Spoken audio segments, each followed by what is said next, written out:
And she came up to me and said, hey, I'm Pooh Shiesty mama. And I had just said some about that boy. And she said, I ain't like what you said. And you know, I think, I won't say her husband, but Pooh Shiesty daddy represent another faction of Rap-A-Lot, but it's not Rap-A-Lot. When she said that, me and that white boy took off running from her. Yeah, she scared me because she kind of gangster.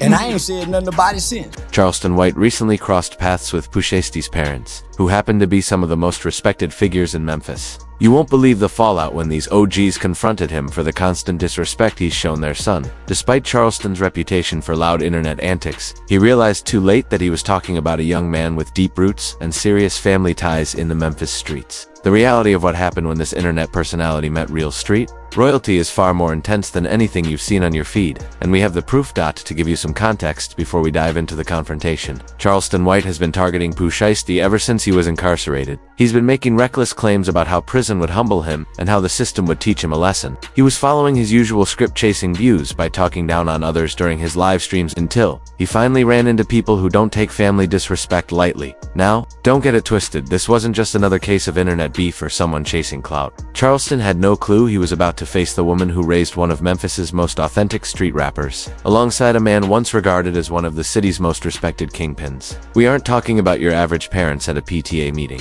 These are certified street legends who built their reputations over decades in one of the toughest cities in America. This is where things get intense, and you'll see why this confrontation was bound to happen the moment Charleston decided to turn Pooh Shiesty's legal troubles into content. Let's take a closer look at who Pooh Shiesty's mother really is, because she isn't your typical suburban mom. She is a powerhouse in her own right, with a story as wild as any Netflix series. She grew up in the same unforgiving South Memphis streets that produced legends like Yo Gotti and Young Dolph, proving she knows exactly how the game works.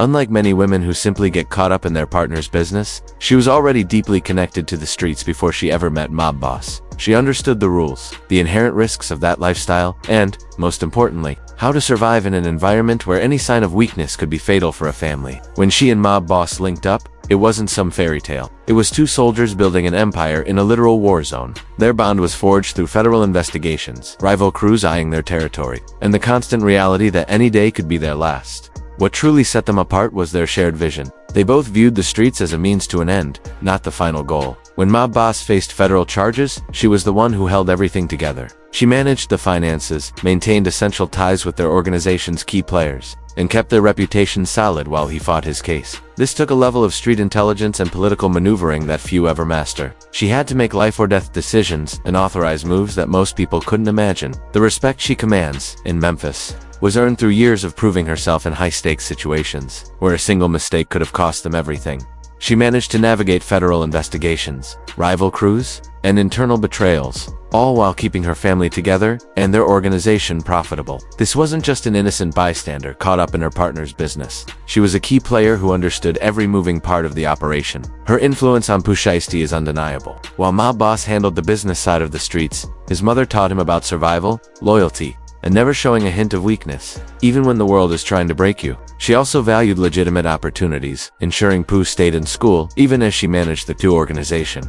But this is where the story goes deeper than just street credentials. When Charleston White began publicly disrespecting her son and treating his incarceration like entertainment, he had no clue he was targeting the child of someone who has survived things that would break most people. This is a woman who watched the federal government try to dismantle her family and saw rivals attempt to take out her loved ones. Yet she never backed down from a fight in her life. The real kicker, though, is Pooh Shiesty's father, Lontrell Williams Sr., better known in Memphis as Mob Boss. This wasn't someone playing gangster for the cameras like these internet personalities. Mob Boss was truly certified, running an operation so sophisticated that it took federal agents months of surveillance just to scratch the surface of his network. That nickname wasn't just clever marketing, it was earned through years of moving serious weight and commanding respect throughout the city. His connections stretched from the Mississippi Delta to the Arkansas border, effectively using the I-55 interstate as his personal distribution highway. His network was extensive, involving truck drivers for interstate transport, corrupt officials for law enforcement heads-ups, and street soldiers who were completely loyal to the organization. But what really set Mob Boss apart from your average dealer was his discipline. He understood that the biggest mistake anyone in the game can make is getting high on their own supply.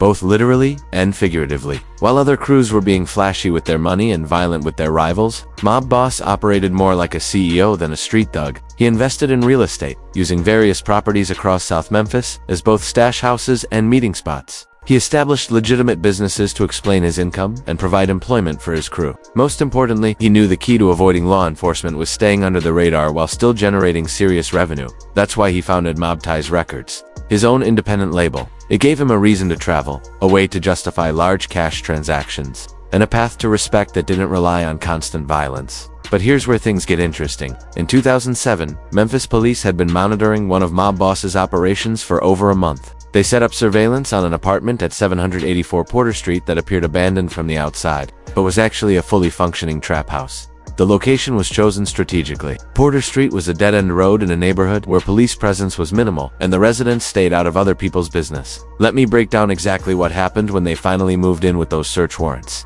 because the scene was straight out of a movie. Detective Cottrell Robinson was the first one through the door, and as soon as they breached, chaos erupted. Mob Boss's cousin, Rico Johnson, scrambled to get from apartment 4 to apartment 3. Glass was shattering as someone else leaped out of a kitchen window. Then, a 75-pound pit bull came charging around the corner, lunging straight for the officers' necks. Detective Robinson was forced to shoot the animal 3 times before it finally retreated to the kitchen, where it passed away. That pit bull wasn't just a pet, it was a key part of the security system. In the drug trade, a vicious dog serves several purposes. It deters robberies, signals police raids, and can even be trained to destroy evidence. The fact that this dog charged at armed officers shows exactly how well it was trained for protection. Once the dust settled, the police uncovered a full-scale operation that proved just how sophisticated Mob Boss's business really was. They recovered 12.5 grams of cocaine, 8 pounds of high-grade marijuana, digital scales on the kitchen counter, and measuring cups by the stove for cooking crack. They also found a Smith & Wesson on the couch and $10,000 in cash right in Mob Boss's pocket. Now, we have to get into the most serious allegations against Mob Boss, because this case highlights just how deep his street credentials go. Back in 2004, he was tied to one of Memphis's most shocking murder cases involving a 24-year-old radio DJ named Rebecca. Glenn Rebecca was found strangled to death in her apartment by a man named Stanley Andrews.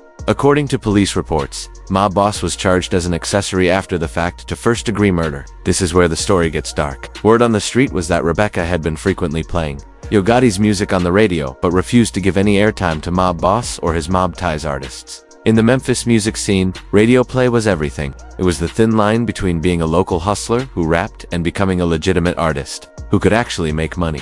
While it was never proven in court, some alleged that Mob Boss put a hit out on the DJ over the perceived disrespect. Regardless of the lack of a conviction on that front, the allegations alone speak to the level of power and influence he held in the city. What is certain, however, is that following the murder, Mob Boss and a woman named Marquita Thomas were caught using the victim's credit cards and helping to sell her stolen belongings. It is incredibly cold using a deceased woman's credit cards like that. The case sent shockwaves through Memphis, highlighting the dangerous overlap between the city's music scene and its criminal underworld. The investigation eventually uncovered some truly disturbing details about how the murder actually unfolded. Stanley Andrews had managed to slip past the building's security guards and was wandering the hallways, knocking on random doors. When Rebecca opened hers to see who it was, Andrews forced his way inside, strangled her to death, and robbed her apartment. Even his own sister couldn't believe it. She told Action News 5 that he called her from jail, claiming he just snapped because Rebecca yelled at him for knocking. However, Andrews showed absolutely no remorse, behaving like someone who knew exactly what he was doing.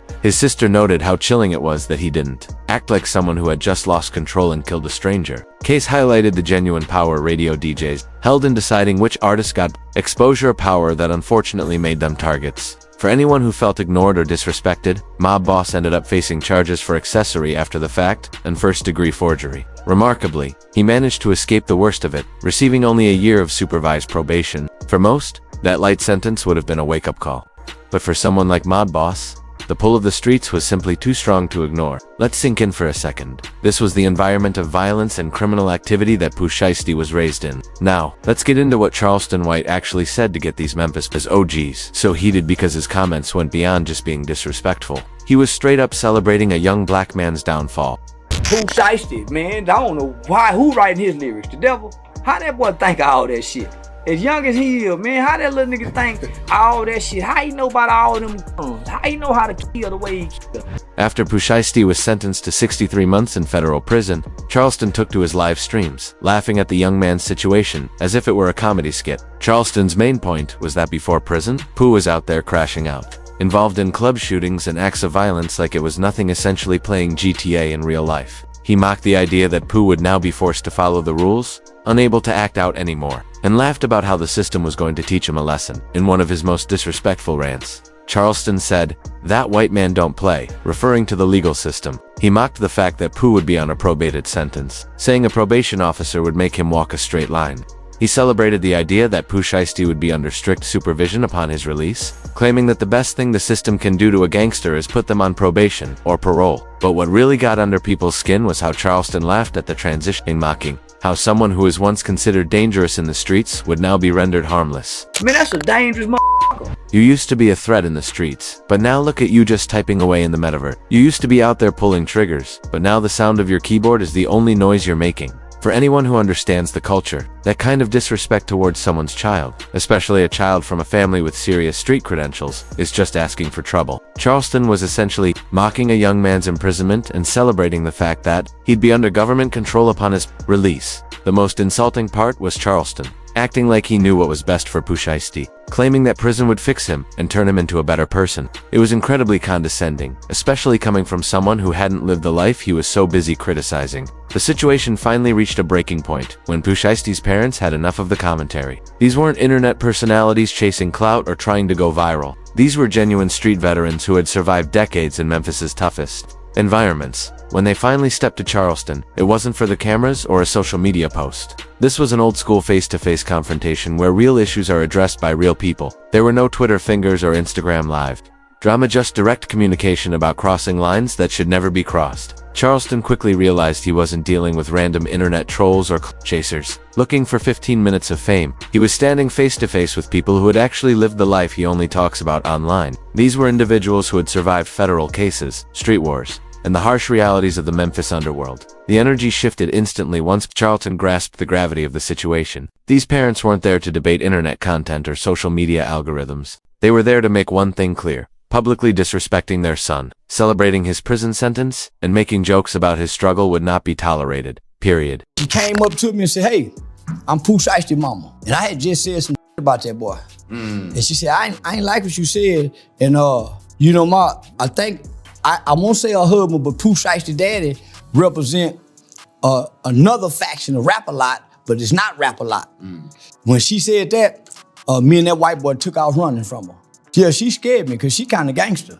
And I ain't said nothing about it since. You could see it in Charleston's body language. He immediately realized he had crossed the line he never should have touched. The same man who had been laughing and cracking jokes about Pooh Shiesty's federal case suddenly became much more respectful when he was standing in front of the young man's actual family. After the confrontation, Charleston's entire tone shifted completely. The man who had been profiting off Pooh Shiesty's pains suddenly turned apologetic, even promising the parents that he would never mention Pooh's name in his content again. Yeah, but I like that. I ain't bullshit. I like that. What do you like? That is a serious reality check. He went from talking recklessly on live streams to promising a set of parents that he'd never utter their son's name again. This confrontation highlighted the massive gap between internet tough talk and real-world street politics. Charleston has built his entire brand on criticizing street culture and looking down on the young men who come from it. However, when he was faced with actual representatives of that life, people who survived the experiences he only critiques from behind a screen, his energy shifted instantly. Ultimately, this situation is about more than just Charleston White's mouth or Pooh Shiesty's parents defending their son. It's about respect, family, loyalty, and the understanding that certain lines should never be crossed, regardless of how many views or clicks are at stake. Charleston learned a hard lesson about the difference between an internet performance and real-world consequences. When you're dealing with people who have genuine street credentials, your online persona won't protect you from being held accountable. The same energy you put out into the world has a way of coming back to you, especially when you're targeting someone's family. For Pooh Shiesty's parents, this was about more than just a video. It was about protecting their family name and ensuring their son's reputation wasn't dragged through the mud while he wasn't there to defend himself. In their world, allowing someone to speak recklessly about your kin without consequence is viewed as a sign of weakness. And in the environment they come from, weakness can be fatal. This confrontation also highlighted the generational gap in street politics. Mob Boss and his wife represent an older era of figures who operated by a specific code of conduct. They understand that respect is earned through actions rather than words, and that loyalty to family outweighs any amount of fame or fortune. The entire situation serves as a reminder of the toxic side of internet culture, where creators profit from the pain and struggles of others. Charleston was essentially monetizing a young man's incarceration, turning someone's lowest point into entertainment for his own gain. The real question now is whether Charleston will honor his word, or if he'll return to his old habits once the pressure fades. But one thing is certain, he now knows firsthand that Pooh Shiesty comes from a bloodline that does not play games when it comes to respect and loyalty. This confrontation serves as a powerful reminder that behind every rapper's persona, there is a family that has faced real struggles and genuine pain. When you mock someone's legal battles or celebrate their downfall, you aren't just targeting an individual, you are disrespecting their entire family, and everyone who cares for them. What's your take on Charleston White's confrontation with Pooh Shiesty's parents? Do you think he truly learned his lesson, or will he go back to his reckless commentary once the dust settles? Let us know your thoughts in the comments. And be sure to check out our other videos where we break down the true stories behind hip-hop's biggest controversies. The streets have been talking, and now you know the real story of what happened when Charleston White met his match into Memphis. OGs who don't play when it comes to family. That is real-world accountability, proving that no matter how large your internet platform grows, there are still consequences for crossing certain lines.